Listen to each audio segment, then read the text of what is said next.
Assalamualaikum warahmatullahi wabarakatuh. Sekarang kita masuk pada materi osteoporosis. Osteoporosis. Kalau kalian sering melihat iklan ya tentang osteoporosis, apa itu pengertiannya? Pengertian osteoporosis.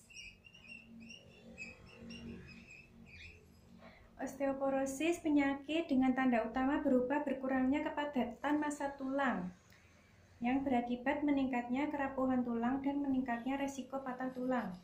Jadi ini adalah berkurangnya kepadatan massa tulang.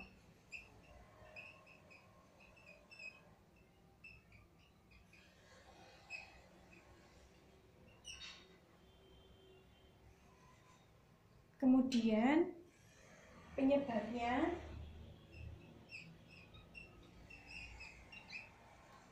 dibagi menjadi dua, yaitu penyebab primer. Ini untuk osteoporosis yang tidak diketahui penyebabnya, tidak diketahui pasti, seperti mungkin menopause, mungkin usia lanjut, yang tidak bisa dibuktikan dengan hasil pemeriksaan. Itu yang penyebab primer. Kemudian penyebab sekunder. Sekunder ini penyebab yang diketahui secara pasti. Misalnya dia dari riwayat menggunakan obat kortikosteroid, kemudian gangguan metabolisme, kemudian gizi buruk, penyakit sumsum tulang, gangguan fungsi ginjal, hepar, paru, kronis, cedera tulang belakang, rematik, dan transplantasi organ. Nah, yang saya sebutkan tadi itu kan bisa dicek secara medis ya. Jadi itu penyebab yang sekunder tadi. Terus kemudian untuk manifestasi klinisnya, biasanya orang yang menderita osteoporosis ini dia tidak tahu bahwa dalam keadaan tertentu massa tulangnya berkurang. Manifestasi klinis.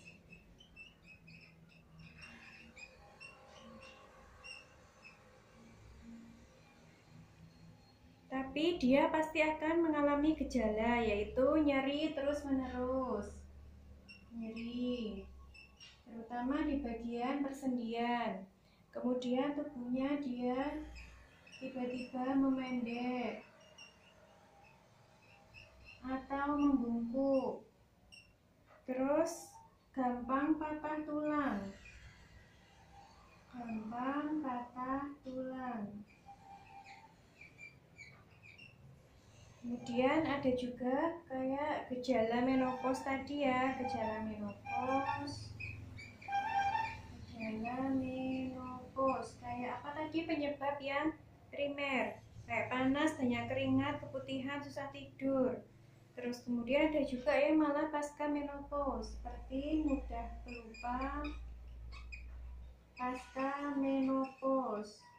Ini biasanya nenek-nenek ya, jadi dia mudah lupa dan sering nyeri tulang belakang. Itu tandanya osteoporosis. Kemudian bagaimana kita bisa membedakan apakah dia kena rematik atau kena osteoporosis? Kita bisa membedakan atau menegakkan diagnosa melalui pemeriksaan penunjang.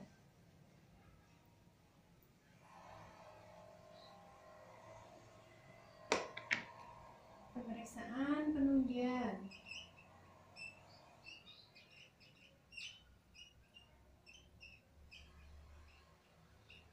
Ini berupa pengukuran massa tulang.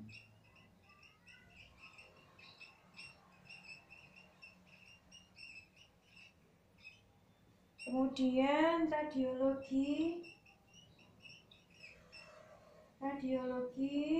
sinar E. Terus tes darah, tes urin,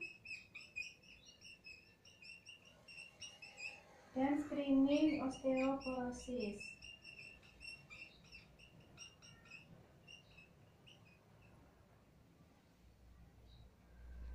Nah, untuk penata laksanaannya, osteoporosis ini tidak dapat disembuhkan seperti sedia kala.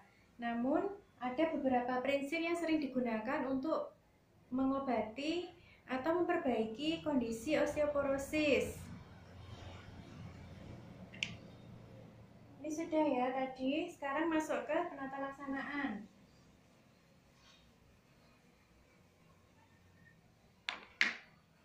Penata laksanaan.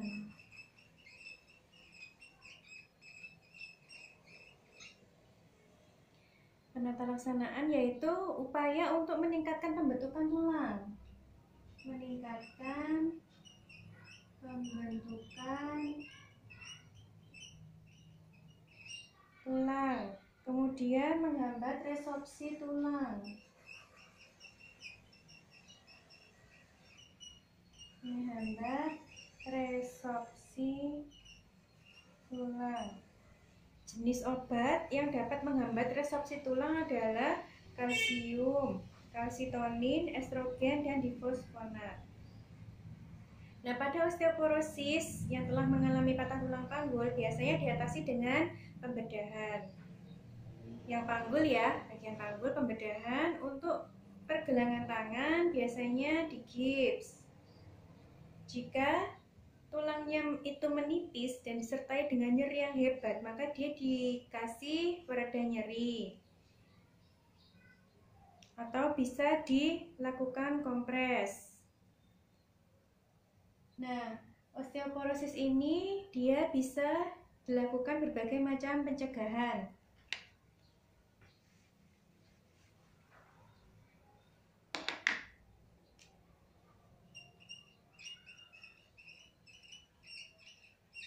Pencegahan osteoporosis, makan makanan sehat, terutama yang mengandung banyak kalsium. Diet yang seimbang terdiri dari macam-macam makanan dan kalsium yang cukup dalam satu tahapan penting untuk menjaga tulang agar tetap kuat dan sehat agar tidak osteoporosis.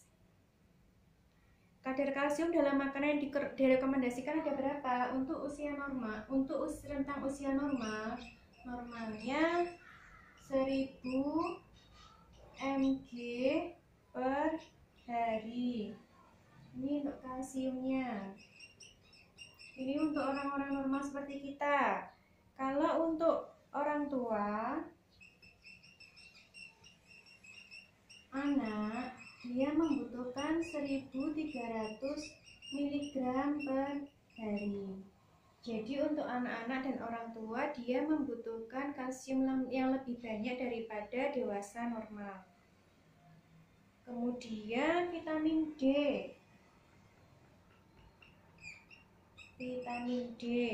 Vitamin D itu kita dapatkan dengan dua cara, yakni melalui pembentukan kulit dengan bantuan sinar matahari atau juga lewat makanan.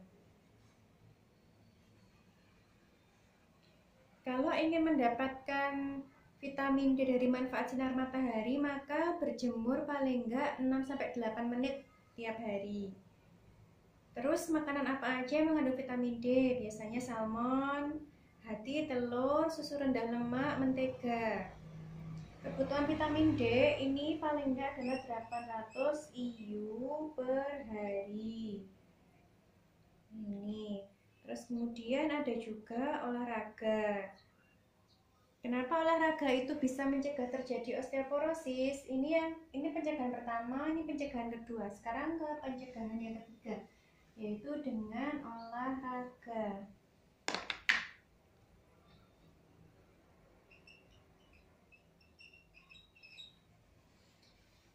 Olahraga, jika kita melakukan olahraga, maka tulang kita akan menjadi lebih padat dan kuat. Puncak kepadatan tulang itu terjadi pada usia 30 tahun. Yang paling baik untuk latihan kepadatan tulang adalah olahraga yang melibatkan perlawanan terhadap gaya gravitasi, kayak berjalan, mendaki, berlari, memanjat, tenis. Itu biasanya olahraga dilakukan 3 kali seminggu selama 30 menit. Itu untuk mencegah osteoporosis. Kemudian stop merokok. dilarang stop merokok. Ya cowok-cowok jangan merokok ya. Merokok itu nggak bagus untuk kepadatan tulang. Nah, kenapa? Karena rokok itu mengandung nikotin, ya. Nikotin. Pada wanita, nikotin yang terkandung pada rokok menghambat perlindungan tulang oleh hormon estrogen. Jadi, wanita perokok ini lebih cepat mengalami menopause dan osteoporosis karena kepadatannya lebih cepat setelah menopause. Ini nikotin. Ini berhubungan dengan menopause dan osteoporosis. Kemudian stop alkohol. Kenapa kok harus stop alkohol?